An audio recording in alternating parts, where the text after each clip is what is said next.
ಎಲ್ರಿಗೂ ನಮಸ್ಕಾರ. ಓಂ ಗುರುಭ್ಯೋ ನಮಃ. ಇವತ್ತು ಒಂದು ಮಹತ್ವಪೂರ್ಣವಾದ ಒಂದು ನಕ್ಷತ್ರದ ಬಗ್ಗೆ ಮತ್ತು ರಾಶಿ ಮತ್ತು ನಕ್ಷತ್ರದ ಬಗ್ಗೆ ಮಾತಾಡೋಣ. ಅಂದರೆ ಇದರಲ್ಲಿ ಕಾನ್ಸೆಪ್ಟ್ ಏನಪ್ಪ ಅಂದರೆ ಗಂಡಮೂಲ ನಕ್ಷತ್ರದ ಬಗ್ಗೆ ಮಾತಾಡುವಂಥದ್ದು. ಗಂಡಮೂಲ ನಕ್ಷತ್ರ ಅಂದರೆ ಏನು, ಗಂಡಮೂಲ ನಕ್ಷತ್ರದಲ್ಲಿ ಜನನವಿದ್ದಲ್ಲಿ ಯಾವ ರೀತಿ ಒಂದು ಅರಿಷ್ಟಗಳು ಬರುತ್ತೆ ಅನ್ನೋದ್ರ ಬಗ್ಗೆ ನಾವು ಇವತ್ತು ತಿಳ್ಕೊಳ್ಳೋಣ. ನಮ್ಮ ರಾಶಿ ಚಕ್ರದಲ್ಲಿ 12 ರಾಶಿ ಇದೆ, 27 ನಕ್ಷತ್ರ ಇದೆ. ಅದನ್ನು ಮೇಷ ರಾಶಿಯಿಂದ ಕಟಕ ರಾಶಿವರೆಗೂ 9 ನಕ್ಷತ್ರಗಳು ಬರುತ್ತೆ. ಮತ್ತು ಸಿಂಹ ರಾಶಿಯಿಂದ ವೃಶ್ಚಿಕ ರಾಶಿವರೆಗೂ 9 ನಕ್ಷತ್ರಗಳು ಬರುತ್ತೆ. ಮತ್ತು ಧನುರ್ರಾಶಿಯಿಂದ ಮೀನ ರಾಶಿವರೆಗೂ 9 ನಕ್ಷತ್ರಗಳು ಬರುತ್ತೆ. ಇಲ್ಲಿ ಏನಪ್ಪ ಆಗುತ್ತಂದರೆ ಆ 9 ನಕ್ಷತ್ರಗಳು ಮೇಷರಾಶಿಯಿಂದ ಆರಂಭವಾಗಿ ಕಟಕ ರಾಶಿಯವರೆಗೂ ಆಶ್ಲೇಷ ನಕ್ಷತ್ರ ಮತ್ತು ರಾಶಿ ಮತ್ತು ಪಾದ ಎಲ್ಲನೂ ಅಲ್ಲಿ ಅಂತ್ಯವಾಗುತ್ತೆ. ಅಂದರೆ ಆ ಎಲ್ಲ ರಾಶಿ ಮತ್ತು ನಕ್ಷತ್ರ ಪಾದಗಳು ಯಾವಾಗ ಅಲ್ಲಿ ಅಂತ್ಯವಾಗುತ್ತೋ ಅದನ್ನು ನಾವು ವೃಕ್ಷ ಸಂಧಿ ಅಥವಾ ಗಂಡಮೂಲ ನಕ್ಷತ್ರದಲ್ಲಿ ಅಂತ ಬರುತ್ತೆ. ಅದರಲ್ಲಿ ಕೆಲವು ಡಿಗ್ರೀಸ್ ಇದೆ. ಆ ಡಿಗ್ರಿನಲ್ಲಿ ಏನಾದರೂ ಈ ಜನನವಿದ್ದಲ್ಲಿ, ಲಗ್ನ ಅಥವಾ ಚಂದ್ರನಿದ್ದಲ್ಲಿ, ಇದು ಗಂಡಮೂಲ ನಕ್ಷತ್ರದ ಲಗ್ನ ಗಂಡ ಅಂತ, ಮತ್ತು ಗಂಡಮೂಲ ನಕ್ಷತ್ರದಲ್ಲಿ ಜನನ ಅಂತ ನಾವು ಅದನ್ನು ಪರಿಗಣಿಸ್ತೇವೆ. ಇದು ಹೇಗಪ್ಪ ನೋಡೋದು ಅಂತಂದಾಗ, ಈ ಮೇಷರಾಶಿಯಲ್ಲಿ 48 ನಿಮಿಷದ ಒಳಗೆ ಲಗ್ನ ಅಥವಾ ಚಂದ್ರನಿದ್ದಲ್ಲಿ, ಅಶ್ವಿನಿ ನಕ್ಷತ್ರದ ಮೊದಲನೇ ಪಾದದ 48 ನಿಮಿಷದಲ್ಲಿ ಲಗ್ನ ಅಥವಾ ಚಂದ್ರನಿದ್ದಲ್ಲಿ, ಅದೇ ರೀತಿ ಆಶ್ಲೇಷ ನಕ್ಷತ್ರದ 4ನೇ ಪಾದದ 29 ಡಿಗ್ರಿ 18 ನಿಮಿಷದ ನಂತರ ಲಗ್ನ ಅಥವಾ ಚಂದ್ರನಿದ್ದಲ್ಲಿ, ಮತ್ತು ಸಿಂಹರಾಶಿಯ ಆ ಮಖ ನಕ್ಷತ್ರದ 48 ನಿಮಿಷದ ಒಳಗೆ ಲಗ್ನ ಅಥವಾ ಚಂದ್ರನಿದ್ದಲ್ಲಿ, ಅದೇ ರೀತಿ ವೃಶ್ಚಿಕ ರಾಶಿಯ ಜ್ಯೇಷ್ಠ ನಕ್ಷತ್ರದ 4ನೇ ಪಾದದ 29 ಡಿಗ್ರಿ 12 ನಿಮಿಷದ ನಂತರ ಲಗ್ನ ಅಥವಾ ಚಂದ್ರನಿದ್ದಲ್ಲಿ, ನೆಕ್ಸ್ಟು ಧನುರ್ರಾಶಿಯ ಮೂಲ ನಕ್ಷತ್ರದ ಆರಂಭದ 48 ನಿಮಿಷದಲ್ಲಿ ಲಗ್ನ ಅಥವಾ ಚಂದ್ರನಿದ್ದಲ್ಲಿ, ನೆಕ್ಸ್ಟು ಹಂಗೆ ಬಂದಾಗ ಮೀನ ರಾಶಿಯ ರೇವತಿ ನಕ್ಷತ್ರದ 4ನೇ ಪಾದದ 29 ಡಿಗ್ರಿ 12 ನಿಮಿಷದ ನಂತರ ಲಗ್ನ ಅಥವಾ ಚಂದ್ರನಿದ್ದಲ್ಲಿ, ಇದು ಗಂಡಮೂಲ ನಕ್ಷತ್ರಗಳಾಗೋಗ್ಬಿಡುತ್ತೆ.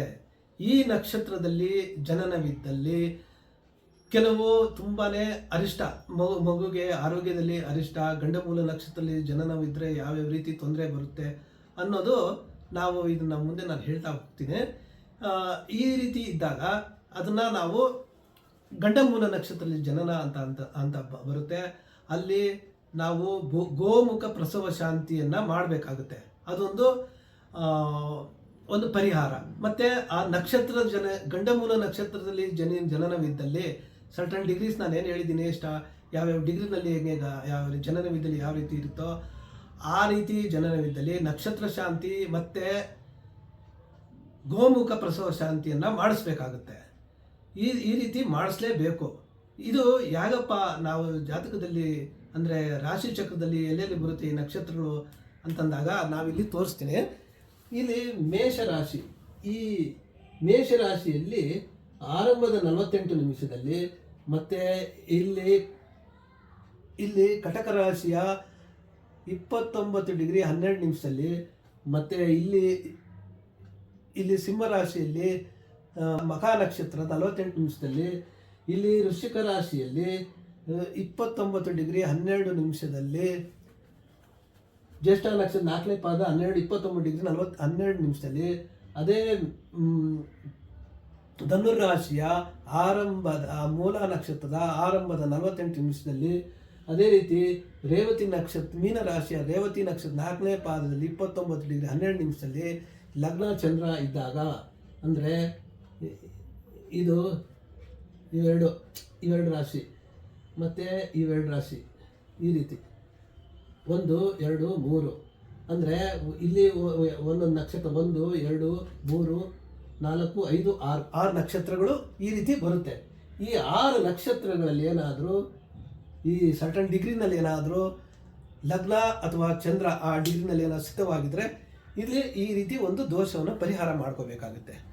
ಮತ್ತು ಇಲ್ಲಿ ಯಾವ್ಯಾವ ಒಂದು ಇದು ಈ ನಕ್ಷತ್ರಗಳು ತುಂಬ ಒಂದು ಒಳ್ಳೆಯ ಶುಭ ಫಲನೂ ಕೊಡುತ್ತೆ ಮತ್ತು ಅಶುಭ ಫಲನೂ ಜಾಸ್ತಿ ಕೊಡುತ್ತೆ. ಅದೇ ಅಶ್ವಿನಿ ನಕ್ಷತ್ರದಲ್ಲಿ ಅಶ್ವಿನಿ ನಕ್ಷತ್ರ ಮೊದಲನೇ ಪಾದ, ಈ ಪಾದಗಳನ್ನ ಇವಾಗ ಅದು ಡಿಗ್ರಿನಲ್ಲಿ ಲಗ್ನ ಚಂದ್ರದ್ದು ಅದು ಬೇರೆ. ಇದು ಯಾವ್ಯಾವ ಪಾದದಲ್ಲಿ ಜನನವಿದ್ದಾಗ ಯಾವ್ಯಾವ ರೀತಿ ಯೋಗಗಳು ಬರುತ್ತೆ, ಅರಿಷ್ಟ ಯೋಗಗಳು ಬರುತ್ತೆ ಅನ್ನೋದನ್ನ ನಾವಿಲ್ಲಿ ನೋಡೋಣ. ಇಲ್ಲಿ ಅಶ್ವಿನಿ ನಕ್ಷತ್ರದ ಮೊದಲನೇ ಪಾದದಲ್ಲಿ ಏನಾದರೂ ಜನನವಿದ್ದಲ್ಲಿ ತಂದೆಗೆ ಕಷ್ಟ, ತಂದೆಗೆ ಅರಿಷ್ಟ. ಎರಡನೇ ಪಾದದಲ್ಲಿ ಜನನವಿದ್ದಲ್ಲಿ ಸುಖ ಪ್ರಾಪ್ತಿ. ಎರಡನೇ ಪಾದ ಅಶ್ವಿನಿ ನಕ್ಷತ್ರ ಎರಡನೇ ಪಾದದಲ್ಲಿ, ಅಶ್ವಿನಿ ನಕ್ಷತ್ರ ಮೂರನೇ ಪಾದದಲ್ಲಿ ಉಚ್ಚ ಪದವಿ, ಮತ್ತೆ ನಾಲ್ಕನೇ ಪಾದದಲ್ಲಿ ಜನವಿದ್ದ ಅದಕ್ಕಿಂತ ಉನ್ನತ ಪದವಿ, ಸರ್ಕಾರದಿಂದ ಪ್ರಶಸ್ತಿ, ಸರ್ಕಾರದಿಂದ ಮನ್ನಣೆ ಸಿಗುತ್ತೆ ಈ ಅಶ್ವಿನಿ ನಕ್ಷತ್ರ ನಾಲ್ಕನೇ ಪಾದದಲ್ಲಿ. ಅಂದರೆ ಅಶ್ವಿನಿ ನಕ್ಷತ್ರದಲ್ಲ ಮೊದಲನೇ ಪಾದ ಒಂದೇನೆ ಇದು ಅರಿಷ್ಟವನ್ನು ಉಂಟು ಮಾಡುತ್ತೆ. ಇನ್ನು ಉಳಿದ 3 ಪಾದಗಳು ಜನನವಿದ್ದಲ್ಲಿ ಅದು ಅತ್ಯಂತ ಶುಭ ಫಲಗಳನ್ನು ಕೊಡುತ್ತೆ.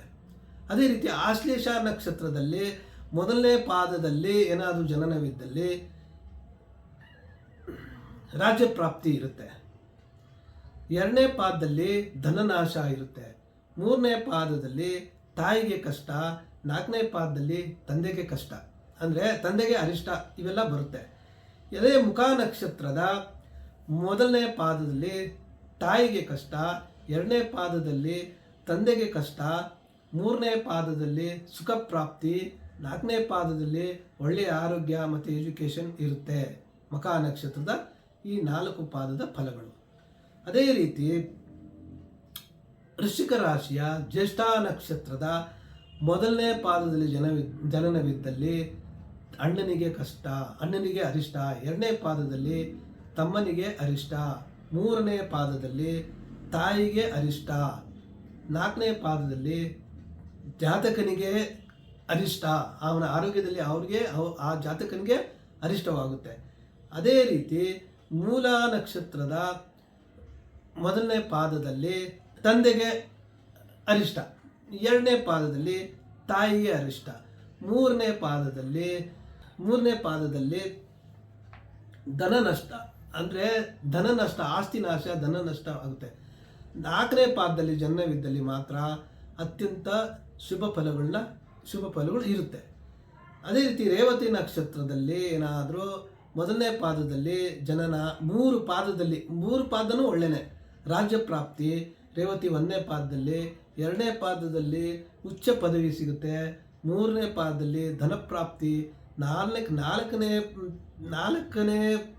ಪಾದದಲ್ಲಿ ಏನಾದರೂ ಜನನವಿದ್ದಲ್ಲಿ ಶಾರೀರಿಕ ಪೀಡೆ ಇರುತ್ತೆ. ಇನ್ನೊಂದು ಅದರಿಂದ ಇದು ಏನು ಅಷ್ಟೊಂದು ದೊಡ್ಡ ತೊಂದರೆ ಕೊಡೋದಿಲ್ಲ ರೇವತಿ ನಕ್ಷತ್ರ. ಆದರೆ ಗಂಡಮೂಲ ನಕ್ಷತ್ರದಿಂದ ಮಾತ್ರನೇ ಇದನ್ನು ನಾವು ಪರಿಗಣಿಸಿ ಅದನ್ನು ಶಾಂತಿಯನ್ನು ಮಾಡ್ಕೋಬೇಕಾಗುತ್ತೆ.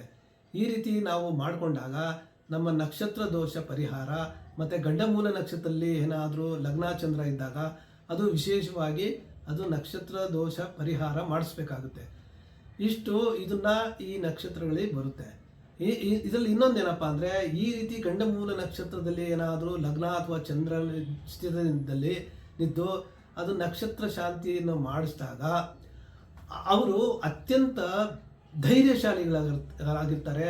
ಯಾವುದೇ ಕೆಲಸ ಸಾಹಸಗಳಿಗೂ ಕೈ ಹಾಕಿ ಅದರಲ್ಲಿ ಅವರು ಸಾಹಸದಲ್ಲಿ ಗೆದ್ದು ಬರ್ತಾರೆ.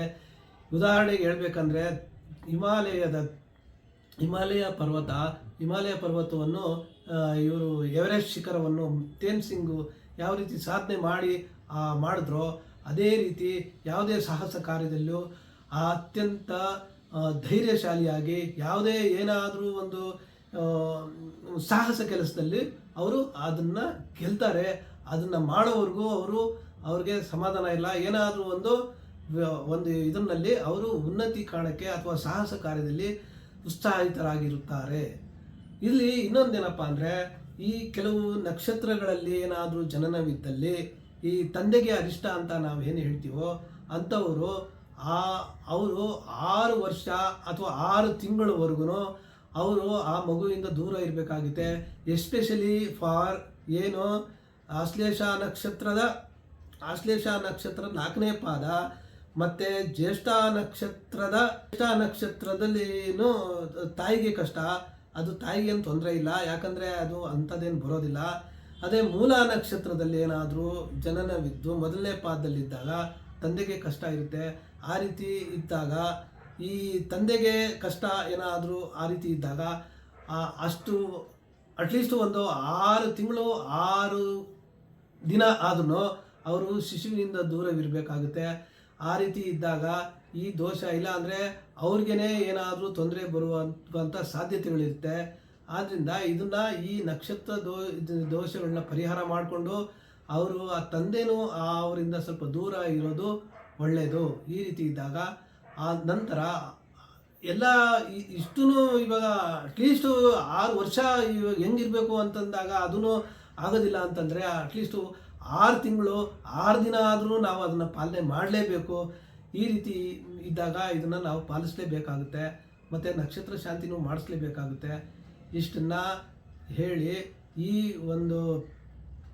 ಈ ವಿಡಿಯೋನ ಯಾರು ಮಿಸ್ ಮಾಡದೆ ನೋಡಿ, ಲೈಕ್ ಮಾಡಿ, ಶೇರ್ ಮಾಡಿ, ಸಬ್ಸ್ಕ್ರೈಬ್ ಮಾಡಿ, ಮತ್ತು ಏನಾದರೂ ಕಮೆಂಟ್ಸ್ ಹಾಕಿ. ನಿಮ್ಮ ಏನು ಅನಿಸುತ್ತೋ ಅದು ಹಾಕಿ. ನಮ್ಗೆ ನಾವು ಇದು ಮಾಡಿದ್ದು ಸರಿ ಇಲ್ಲ, ಅದರಲ್ಲಿ ಇನ್ನೂ ಸ್ವಲ್ಪ ಸೇರಿಸ್ಬೇಕಾಗಿತ್ತು, ಇಲ್ಲ ಇದು ಸರಿಯೇ ಇಲ್ಲ, ಏನಾದರೂ ಹೇಳಿದ್ರೆ ನಾವು ಅದನ್ನು ತಿದ್ಕೊಳ್ತೀವಿ. ಮುಂದೆ ಅದನ್ನು ಮತ್ತೆ ಸರಿಯಾಗಿ ನಾವು ಅದನ್ನು ವಿಡಿಯೋಗಳನ್ನ ಮಾಡ್ತೀವಿ. ನಮಗೆ ಪ್ರೋತ್ಸಾಹಿಸಿ ಈ ವಿಡಿಯೋಗಳನ್ನ ನೋಡಿ. ಇದರಿಂದ ಜ್ಞಾನ ವೃದ್ಧಿ ಆಗಿದ್ದರೆ ಸ್ವಲ್ಪ ನಿಮಗೆ ಜ್ಯೋತಿಷ್ಯ, ಎಸ್ಪೆಷಲಿ ಇವಾಗ ಜ್ಯೋತಿಷ್ಯ ಕಲಿತಾ ಇರೋರಿಗೆ ಅಥವಾ ಕಲ್ತಿರೋರಿಗೆ ಇನ್ನೂ ಅವ್ರಿಗೆಲ್ಲ ಗೊತ್ತಿರುತ್ತೆ. ಬಟ್ ಇನ್ನೂ ಸ್ವಲ್ಪ ಏನಾದರೂ ತಿಳ್ಕೊಳ್ಳೋದು ಏನಾದರೂ ಇದ್ದರೆ ಇದರಿಂದ ಒಂದು ಮಾಹಿತಿ ಸಿಗುತ್ತೆ. ಇಷ್ಟನ್ನು ಹೇಳಿ ನಾನು ಈ ವಿಡಿಯೋನ ಮುಗಿಸ್ತಾ ಇದ್ದೀನಿ. ಜೈ ಶ್ರೀ ಕೃಷ್ಣ.